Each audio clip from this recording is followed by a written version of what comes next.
In the Pacific, an American liaison officer aboard the British carrier HMS Indefatigable watched in horror as a kamikaze slammed into the flight deck. He expected a massive explosion, a raging fire, a complete disaster. Instead, a crewman just swept the debris over the side, and within half an hour, the carrier was landing aircraft again. The American was stunned. The difference was all in the design. British carriers like the Indefatigable had a 3-inch thick armored flight deck. Think of it as a steel helmet for the entire ship.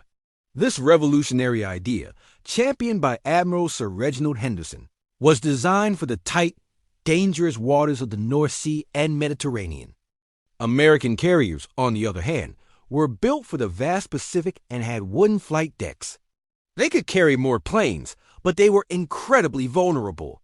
When a kamikaze hit a U.S. carrier like the USS Franklin, the bomb would slice through the wooden deck and explode in the hangar below, filled with fueled and armed planes. The result was a catastrophic chain reaction of explosions and fires. The Franklin lost over 800 men and was out of action for the rest of the war. Now, compare that to the British experience. Hum's Formidable was hit twice by kamikazes. Casualties were minimal, and she was back in operation within hours. The numbers are staggering. A hit on a British carrier averaged about 32 casualties and a few hours of repair time. A hit on a U.S. carrier could mean hundreds of deaths and months in the shipyard. The armored deck not only stopped the initial bomb, but also contained fires within armored hangars, preventing them from spreading. The U.S. Navy took notice. Admiral Spruance, a top American commander, was so impressed that he started assigning the British carriers the most dangerous positions, knowing they could take a punch. After the war, American carrier design changed forever. The new Midway-class carriers featured armored flight decks, directly inspired by the British.